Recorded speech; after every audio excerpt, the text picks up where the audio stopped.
ജിസയില് എത്ര കിട്ടിയാലും പഠിക്കത്തില്ല. എത്ര പ്രാവശ്യം മേക്കപ്പ് സാധനങ്ങളും ഇതൊക്കെ കൊണ്ടുപോയി വെക്കാൻ പറഞ്ഞിട്ടും വെക്കുന്നില്ല. അതുപോലെ തന്നെ ഇന്ന് ഞാൻ അനീഷിന്റെ ഒരു നല്ലൊരു ക്യാരക്ടർ ഞാൻ ഇന്ന് കണ്ടു. ഇതുവരെ ഞാൻ ഈ ഒരു 8 എപ്പിസോഡ് കഴിഞ്ഞിട്ടും ഞാൻ ഇതുവരെ അനീഷിലെ ഒരു പോസിറ്റീവായിട്ടൊന്നും ഞാൻ കണ്ടു. പക്ഷെ ഇന്ന് ഞാനത് കണ്ടു. അനീഷിൽ നിന്നൊരു പോസിറ്റീവ് നല്ല ഒരു അടിപൊളി. എനിക്ക് ഇന്ന് കണ്ടപ്പോ അയ്യോ അനീഷക്ക് ഇത്രയും പാവമായിരുന്നോ, അപ്പൊ അതെല്ലാം ഗെയിം ആയിരുന്നല്ലേ എന്ന് എനിക്ക് ഇന്നത്തെ എപ്പിസോഡ് കണ്ടപ്പോഴാണ് എനിക്ക് മനസ്സിലായത്. അതുപോലെ തന്നെ എന്താണ് നമ്മുടെ മിഡ് വീക്ക് എവിക്ഷൻ അല്ല, മിഡ് വീക്ക് സസ്പെൻഷൻ ആണ്. അപ്പൊ നമുക്ക് സംസാരിക്കാം. എന്റെ പേര് ഷഹീർ. എന്റെ വീഡിയോ ആദ്യമായിട്ട് കാണുന്നവരാണ് വീഡിയോ ലൈക്ക് ചെയ്യണം, ഷെയർ ചെയ്യണം, കമന്റ് ചെയ്യണം. അതുപോലെ തന്നെ ബിഗ് ബോസ് ഡയറീസ് എന്ന് പറയുന്ന ഈ യൂട്യൂബ് ചാനൽ സബ്സ്ക്രൈബ് ചെയ്ത് ബെല്ലൈക്കൻ എനേബിൾ ചെയ്താൽ മാത്രമാണ് ഞാൻ ചെയ്യുന്ന വീഡിയോസ് നിങ്ങൾക്ക് നോട്ടിഫിക്കേഷൻ കിട്ടും. അപ്പൊ നേരെ വീഡിയോയിലേക്ക് പോയാലോ. അപ്പോൾ ഡേ 9 എപ്പിസോഡ് റിവ്യൂ ആണ്. ആദ്യം തന്നെ 8 മണിക്ക് സ്ഥിരം മോർണിംഗ് ഡാൻസ് തന്നെയാണ്. പിന്നെ 8:40 ആയപ്പോഴത്തേക്കും മേക്കപ്പ് റൂമിൽ ഇങ്ങനെ അനുമോള് സംസാരിച്ചുകൊണ്ടിരിക്കുകയാണ്. അപ്പോൾ എന്താണ് നെവിനെ പറ്റി പറയുന്നത്. നെവിൻ രാത്രി എൻ്റെ അടുത്ത് വന്നു ആ ഒരു കാര്യം പറയുകയാണ്. അതിനുശേഷം 9:30 ആയപ്പോഴത്തേക്കും കിച്ചണിലൊരു വഴക്കങ്ങ് തുടങ്ങുകയാണ്. എന്താണ് അനീഷ് കണ്ടന്റ് ഉണ്ടാക്കാൻ വേണ്ടിയിട്ട് എന്തൊക്കെയോ ചെയ്യാണ്. വേറൊന്നുമല്ല, ഓവൻ മറ്റേ ഓവൻ ഇല്ലേ, അതിന്റെ എന്താണ് അതിന്റെ ഡോറ് തുറന്നിരിക്കുകയാണ്. അപ്പൊ അതെന്ന് പറഞ്ഞിട്ട് ഇത് ആരീ തുറന്ന് വെച്ചിട്ട് എത്ര പ്രാവശ്യം പറയണമെന്ന് പറഞ്ഞിട്ട് നമ്മുടെ അനീഷ് അങ്ങ് വഴക്ക് തുടങ്ങുന്നു. സ്ഥിരം കണ്ടന്റ് ഉണ്ടാക്കുന്നു. അപ്പം അങ്ങനെ ഒരു ഇഷ്യൂ ഉണ്ടാവുന്നു. എന്താണ് നമ്മുടെ ഷാനവാസ് ഇടപെടുന്നു. ഷാനവാസും ഇതൊക്കെ തമ്മിൽ ഭയങ്കര ഫൈറ്റ് ആകുന്നു. പിന്നെ കുറച്ച് കഴിഞ്ഞപ്പോഴത്തേക്കും ബിന്നി സെബാസ്റ്റ്യൻ പറയാണ് എന്താണ് നമുക്ക് ഭക്ഷണം വേണം, നമുക്ക് ഭക്ഷണം കഴിക്കണം എന്ന് പറയുമ്പോ അനീഷ് പറയുന്നത് നിങ്ങളെന്നാ വായു ഭക്ഷിച്ചോ എന്ന് പറയുന്നു. പക്ഷെ അത് എനിക്ക് ഇഷ്ടപ്പെട്ടില്ല. കാരണം സമയത്ത് ഭക്ഷണം കൊടുക്കുന്നുള്ള ഒരു കിച്ചൺ ടീമിന്റെ ഒരു ഡ്യൂട്ടിയാണ്. അപ്പൊ അത് ചെയ്യാത്തതുകൊണ്ട് എനിക്ക് ഒരു ഇതായിട്ട് തോന്നി. പക്ഷെ ബിന്നി കുറച്ചൊക്കെ ഒരു സംസാരിച്ചൊക്കെ തുടങ്ങുന്നുണ്ട്. ബിന്നി എന്താണ് ആവശ്യത്തിന് സംസാരിക്കും, ഇങ്ങനെ അലച്ചിലില്ല, ഇങ്ങനെ അലച്ചിലില്ല. അനീഷിന് പോലെ ഒന്നും അല്ല, ആവശ്യത്തിന് മാത്രമേ സംസാരിക്കുള്ളൂ. അത് എനിക്ക് നല്ലതായിട്ട് തോന്നി. പിന്നെ കുറച്ച് കഴിഞ്ഞത്തേക്ക് ഷാനവാസ് പറഞ്ഞിട്ട് ഇതേ നിങ്ങൾ സംസാരിക്കരുത്, നിങ്ങളുടെ തുപ്പലം തെറിക്കുമെന്ന് പറഞ്ഞിട്ട് വീണ്ടും വഴക്ക്. അക്ബറും ഷാനവാസും തമ്മിൽ വഴക്കാവുന്നു. സോൾവ് ആക്കാനായിട്ട് അതിൻ്റെ ഇടയിൽ സോൾവ് ആക്കാനായിട്ട് ആര്യൻ വരുന്നു. പിന്നെ ഷാനവാസും ശരത്തും തമ്മിൽ വഴക്കാവുന്നു. ഇതിനിടക്ക് അക്ബർ തെറി വിളിച്ചു.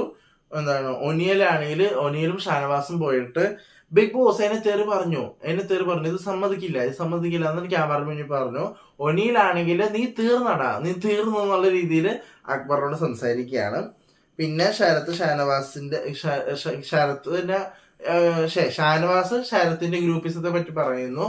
എനിക്ക് നന്നായിട്ട് തോന്നി. കാരണം എന്താണ് പെട്ടെന്ന് ഒരു കാര്യം അവർക്ക് ഇതിലൊരു സാധനം ഇവര് പറഞ്ഞു, ഗ്രൂപ്പിസം.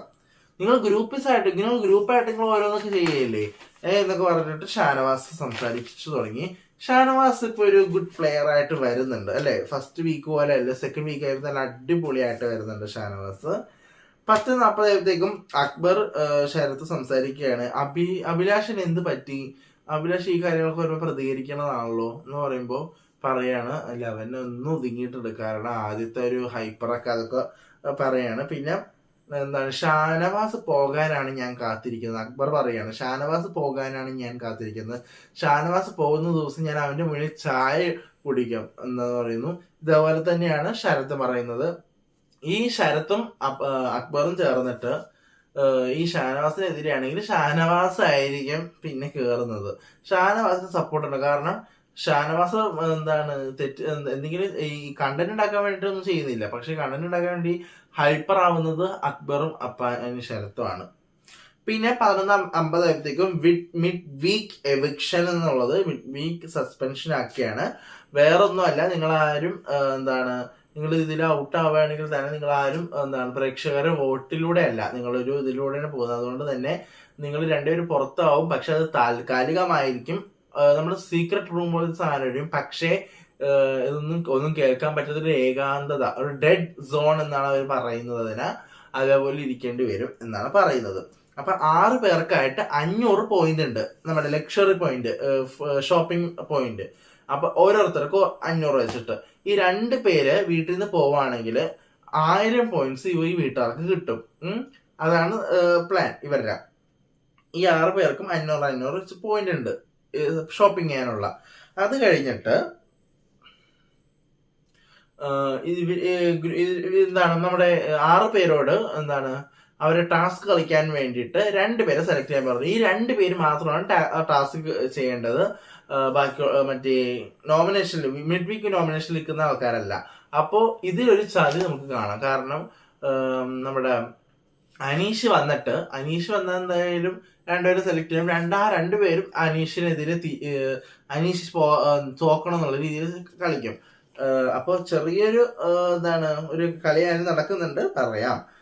അപ്പൊ 12 മണിയാകുമ്പോഴത്തേക്കും ടാസ്ക് വരെയാണ് കാവലാൽ എന്ന് പറഞ്ഞിട്ട് ഒരു ടാസ്ക് വരെയാണ്. മിഡ് വീക്ക് സസ്പെൻഷനുള്ള ടാസ്ക് ആണ്.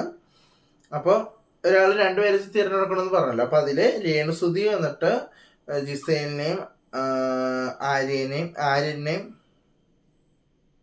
തിരഞ്ഞെടുക്കുന്നു. പിന്നെ ഷാരിക വന്നിട്ട് ബിന്നിനെയും ആദില നോറയെയും തിരഞ്ഞെടുക്കുന്നു. ഒനീല് വന്നിട്ട് അക്ബറിനെയും ഷാനവാസിനെയും തിരഞ്ഞെടുക്കുന്നു.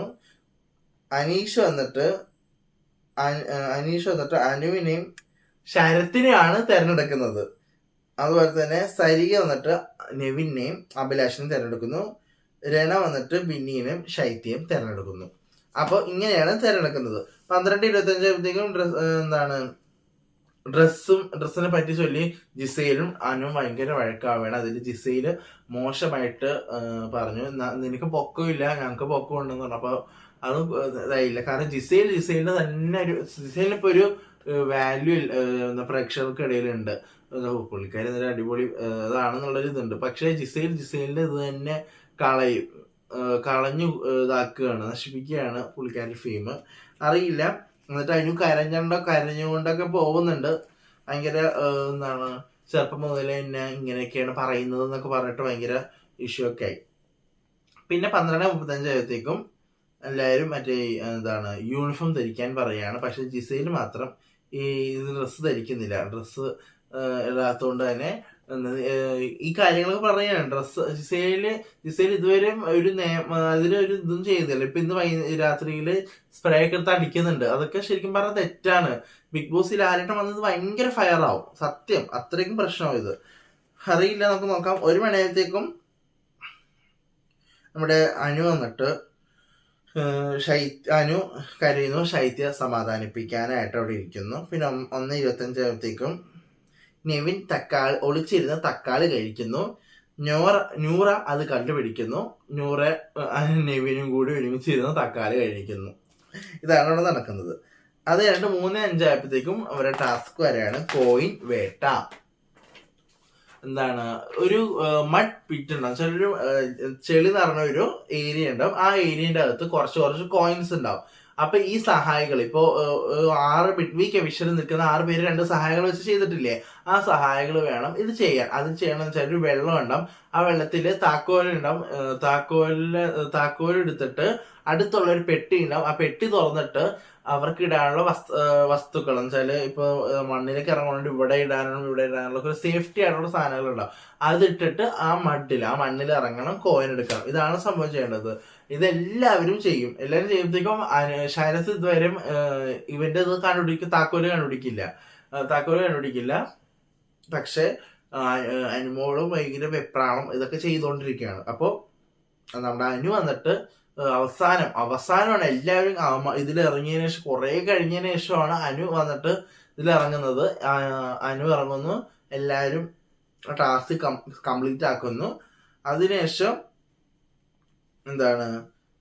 ഇത് പറയാണ്, ഇവര് കുളിക്കാൻ പോകുന്ന സമയത്ത് ആര്യനും ബിന്നിയും തമ്മിൽ ചെറിയൊരു വഴക്കുണ്ടാവുന്നു. വലിയ ഇതൊന്നുമില്ല. അപ്പൊ പിന്നെ പോയിന്റ്സ് പറയാണ്. പോയിന്റ്സ് പറയുമ്പോൾ